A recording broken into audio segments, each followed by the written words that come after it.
신뢰할 수 있는 바른 정보, 바른 장래 진행자 서하연입니다.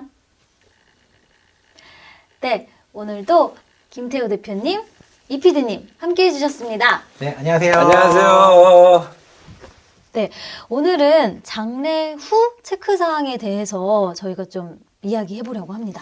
네, 보통 장래라고 하면 한 3일장, 길어야 요즘에 4일장 네. 정도로 하고 장래가 끝났다라고 생각하시는 분들이 많이 있잖아요. 네. 근데 장래를 살면서 많이 안 겪기 때문에 생각보다 장래가 끝난 그 4일 이후부터 시작되는 일들에 대해서 조금 복잡해 하시거나 당황해 맞아요. 하시거나 혹은 오늘 저희가 말씀해 드릴 걸 놓치셔서 약간은 조금 어려움을 겪는 분들을 발견해가지고 저희가 장래 후에 또 해야 될 일들에 대해서 대표님께 한번 여쭤보고 네. 얘기를 들어보는 시간 가져보려고 합니다. 맞아요. 처음 겪는 일이니까 맞아요. 너무 당황스럽기도 하고 어디 가서 사실 배울 수 없는 부분들이니까. 그리고 알고 있기도 한데 음. 이걸 해야 되는 걸 알고 있긴 한데 장래의 슬픔 때문에 아, 미루다 맞아요. 보면 현실적인 어려움이 생기는 일들이 좀 많이 있는 것 같아요. 네, 오늘 유익한 시간이 기대됩니다. 그래서 오늘 장래 후 체크사항 첫 번째는 네. 어떤 게 있나요? 첫 번째는 다들 아시는 것처럼 행정 처리 사항인데 대표님 어떤 게 있을까요? 행정 처리라고 하는 거는 제일 중요한 거는 이제 돌아가셨기 때문에 사망 신고하는 일들이 있겠죠. 네. 이거를 사망 신고를 하면 정말 돌아가시는 것 같아서 조금 미루시기도 미루다, 하잖아요. 미루다. 근데 이제 기간이 사망일로부터 1개월로 정해져 있어요. 생각보다 그러니까 길지는 않네요. 예, 길지는 않아요. 그래서 뭐 기간 내에 사망 신고를 안 하시면 네. 또 뭐 벌금이라든지 이런 과태료 같은 것들이 나오고 이러니까 네. 가급적 그 기간은 지키셔가지고 좀 마음이 여러 가지로 무겁고 안타깝겠지만 사망 신고를 하면 이제 모든 게 정리된다라는 그런 그 유가족들의 마음이 좀 안타깝지만 그래도 행정 처리 중에서 사망 신고는 1개월 이내에 꼭 하셔야 된다. 요즘에는 직접 찾아가지 않아도 좀 집에서도 신청할 수 있다고. 예, 들었어요. 예전에는 그 고인의 주소지 관할 이제 지금은 행정복지센터라고들 얘기하잖아요. 네. 옛날에 이제 동사무소 이렇게들 얘기하는데 옛날에는 고인의 살던 주소 외우면 됐어요. 그렇죠. 거기는 꼭 가서 그 주소지에 가서 사망 신고를 하셔야 되는데 요즘은 이 전입 신고, 전출 신고, 사망 신고 이런 것들도 웬만하면 다 민원24에서 웬만한 것들이 다 해결이 되잖아요. 예, 정보24. 정보24에서 할 수도 있어요. 예. 네. 지금 앞으로 제가 말씀드릴 여러 가지를 하기 전에 사망 신고를 해야 저희가 앞으로 뒤에 말씀드릴 걸 할 수 있는 게 굉장히 많이 있기 때문에 조금 슬프시더라도 이제는 좀 많이 간소화됐다라고 하니까 네. 사망 신고를 너무 늦기 전에 하시는 게 네. 좋겠다. 근데 사망 신고를 하실 때는 꼭 필요한 서류가 있겠죠. 뭐가 있어요? 사망 진단서가 꼭 필요하겠죠. 네. 그거는 병원에서 병원에서 이제 처음에 이제 의사의 소견대로 사망 선고를 받을 때 사망 진단서를 꼭 여유 있게 준비하셔서 화장하실 때도 필요하시고 장제 가서도 필요하시고 장례식장에서 입관을 하시기 전에도 또 제출을 하셔야 되고 이런 여러 가지들이 있어요. 그리고 이제 기타 여러 가지 이제 신청해야 되고 뭐 직장 다니시는 유가족분들 학교 이런 데 또 내셔야 되니까 여유 있게 한 7통에서 10통 정도 준비하셔야 된다라는 거 팁으로 좀 말씀드릴게요. 네. 두 번째로는 네, 어떤 두 게 번째. 있을까요? 두 번째는 이거 굉장히 조심스럽지만 꼭 아셔야 되는 게 유산과 상속입니다. 이 얘기를 왜 말씀드리냐면 유산이라고 하는 게 고인이 가지고 계셨던 재산도 있지만 채무도 있잖아요. 그러니까 그것을 빨리 처리하지 않으면 남은 유가족에게 너무 큰 부담이 되거나 혹은 상속도 빨리 처리하지 않으면 또 과태료가 있어요. 제가 알기로 6개월이라고 알고 있는데 맞습니다. 6개월이 맞습니다. 네. 그런 것들이 또 어떤 것들이 또 있을까요? 이제 상속과 우리 이제 유산 상속에 대한 것들 중에서 지금 PD님이 말씀하신 것처럼 상속을 받아야 되는 재산이 있을 수 있고 채무 변제를 해야 되는 빚이 있을 수 있잖아요.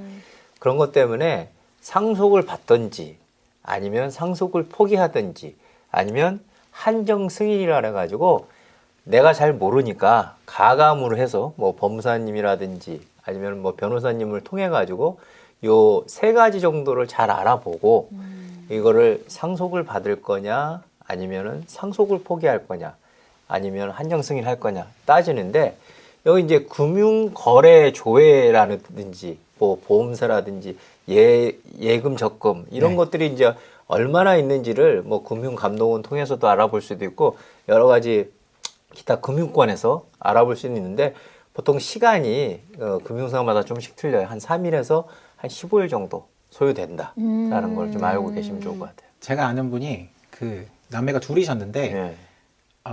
동생분이 외국에 사시는 거예요. 유산에 대해서 이렇게 첫째분한테 이렇게 하는 걸 동의한다라고 해야 되는데 외국에서 동의하는 절차를 밟아오는 과정이 너무 긴 거예요. 그러느라 약간 과태료가 이렇게 아슬아슬한 정도가 있었더라고요.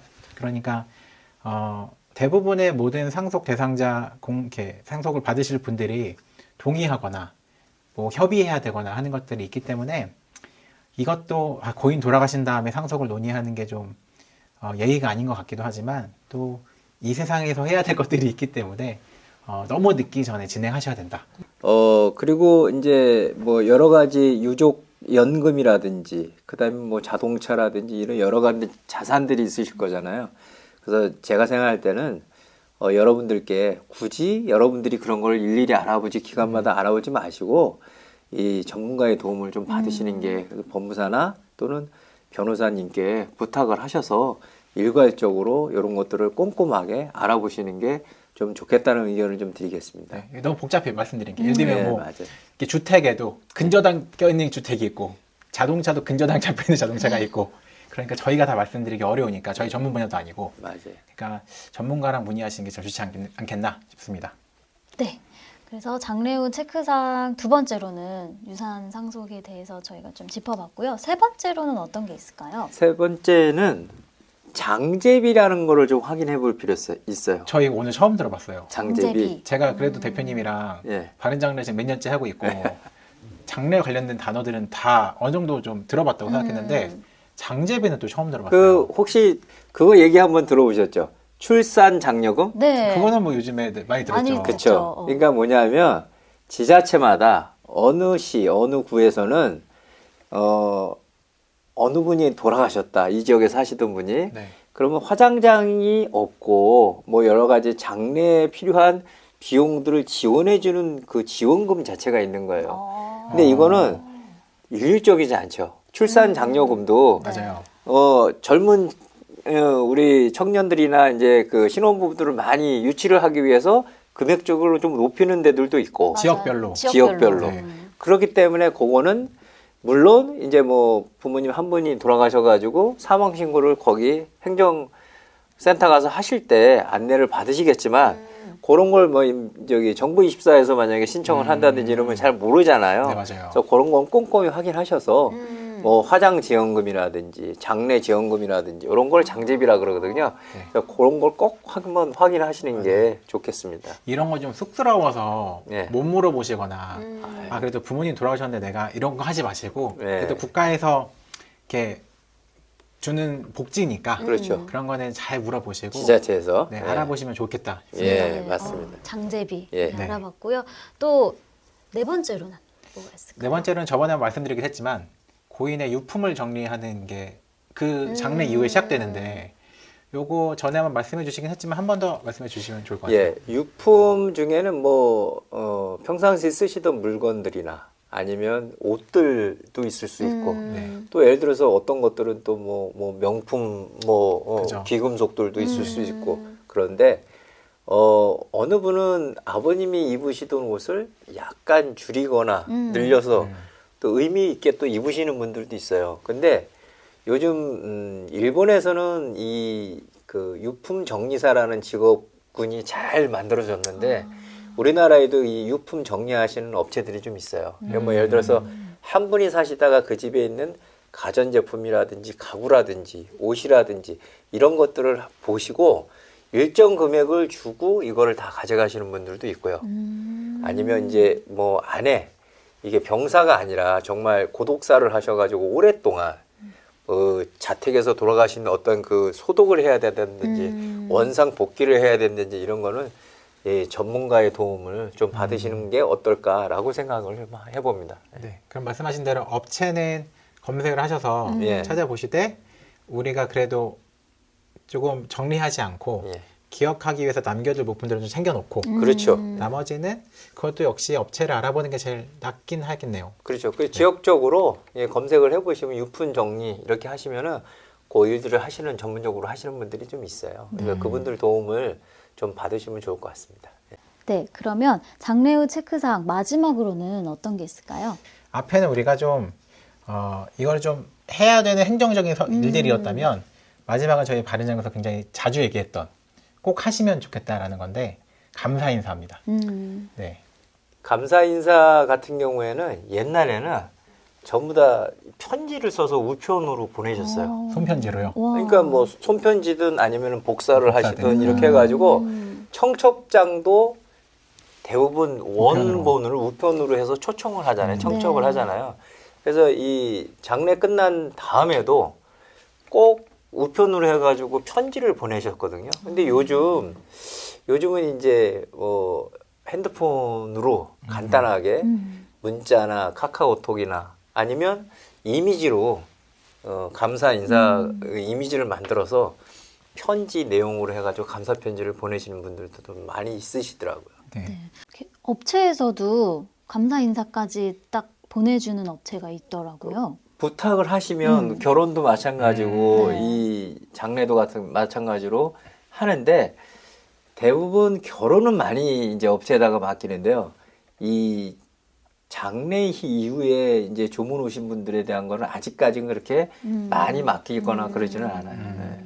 저는 개인적으로 장례 끝나고 장례식에 참여했다가 인사를 받는 경우가 좀 반반인 것 같아요. 좀 나이 많으신 분들은 인사를 하시고 좀 젊은 분들이 상 주면은 좀 안 하신 경우도 있고 한데 그래도 가족의 소중한 분들을 마지막을 지켜주신 분들이니까 앞에 저희가 했던 것들은 행정적으로 해야 되는 것들이라면 감사 인사는 어떤 사람들은 해도 되고 안 해도 된다라고 할지 모르겠지만 좀 하는 것이 좀 바른 장례이지 않을까. 그래서 이제 만약에 유가족 상주의 입장에서 오신 손님들이 조문객들이 저보다 위에 분들이다 그러시면 가급적 찾아뵙거나 전화로 인사를 하시는 게 제일 좋을 것 같고요. 저는 그게 아니고 너무 이제 많은 분들이 있다 그러면 간단한 문자랑 카카오톡도 짧게 쓰지 마시고 정말 내가 감사함을 표현할 수 있는 문구나 이런 것들을 좀 보시고 정리를 하셔서